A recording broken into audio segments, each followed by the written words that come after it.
Khargeji, Adhir Ranjanji, members of the CPP, and friends, we have gathered here under extraordinary circumstances. India is in the grip of a deadly health disaster, life-saving medicine, oxygen, and vaccines. It is heartbreaking to see people battling for their lives in hospitals, on the roads, waiting in vehicles, far too many for want of any medical help at all. And what is the Modi government doing? Instead of alleviating their suffering and pain, it has abdicated its fundamental responsibility and duties towards the people. The government's own empowered groups and its National Task Force for COVID-19 had warned the Modi government that a second wave was imminent and urged it to plan and prepare for it. The Parliamentary Standing Committee on Health and opposition parties had raised serious concerns regarding our preparedness. Yet, earlier this year, the Prime Minister arrogantly boasted that he had defeated the pandemic, and his party obediently felicitated him for his so-called success. Ignoring expert advice, the Modi government refused to strengthen the supply chain for oxygen, medicine, and ventilators.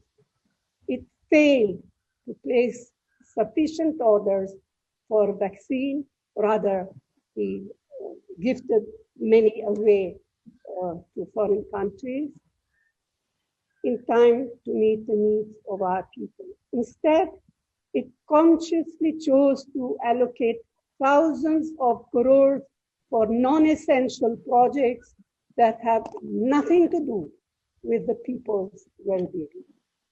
Instead of helping desperate patients, some BJP governments have been using the state's repressive power to arrest people. Why and for what? Merely for crying out for help. They are cracking down on citizens groups who are trying their best to help. They are also compelling social media platforms and the media to obfuscate the truth and ignore the pleas of desperate citizens. As all of you know, Parliament had allocated rupees 35,000 crores in the union budget to ensure free vaccine for all. Yet, the Modi government has placed the burden on already stretched state governments. It has allowed differential pricing for vaccines.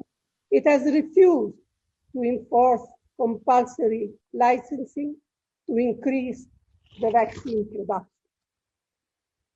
The Modi government's inequitable vaccination policy will exclude millions of Dalits, Adivasi, OBCs, as well as the poor and the marginalized.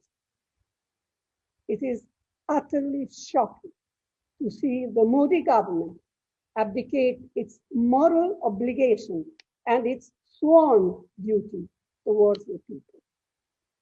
Let us be absolutely clear. The system hasn't failed. The Modi government has been unable to constructively channelize India's many strengths and resources. And I say this categorically. India is crippled by a political leadership today that has no empathy for the people. The Modi government has failed the people of our country. You are all aware of the very many letters Dr. Manmohan Singh ji, former President, Congress President Rahul ji, and I have written to the Prime Minister in a spirit of constructive cooperation, giving very pointed and practical suggestions for action. I have personally been in touch with our Chief Minister. They too have spoken continuously to either the Prime Minister or ministers or the ministers concerned about the seriousness of the situation in their states. They get some vague reply promises. They get a minimal amount of what they need rather than getting the full amount of what they have asked for. Another issue which is painful is that the government is partial towards governments where they are in government or other governments who, for some reason or other, suit them. Some of our colleagues have been regularly and quite effectively raising legitimate concerns and questions in the media. Unfortunately, these helpful initiatives have fallen on deaf ears. Our party organizations, workers, and leaders are working tirelessly in every capacity to alleviate the chaos, the pain, and the indignity our people are suffering. They are contributing their time and resources to ensure that people are able to access oxygen supplies, medicines, ventilators, and hospital beds. Free ambulance services have started in some places. Facilities for tele-counseling by doctors have been set up and helplines have been established. The Youth Congress efforts have been particularly noteworthy. I'm sure all of you are also involved in your respective areas in extending help and assistance to the needy. Since the government has failed to deliver these essential services and supplies on adequate scale, it is imperative that we enhance and streamline these efforts. The AICC COVID Control Room is reaching out with a detailed blueprint. Similar COVID relief control rooms have been set up at the state level, at perhaps not all states, but quite a number of them. Efforts must be made to organize ambulances, temporary beds, oxygen concentrators, and necessary medicine.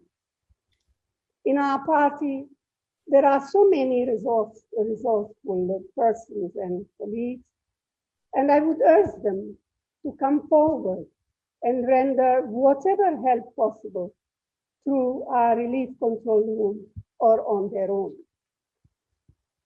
Friends, the Congress Party firmly believes that fighting COVID is not a government versus us battle, but a us versus Corona battle. This battle transcends political differences. We have to fight this battle together as a nation. In that spirit, as a first step, I believe that the Modi government must urgently call an all-party meeting on the COVID-19 situation. The Congress Party also demands that standing committees must be convened virtually to ensure collective action and accountability to combat the pandemic better. Kargeji, I believe you could bring to the notice of the president of the presiding officer the report of standing committee on health presented in October 2020 and demand on the recommendation of the report.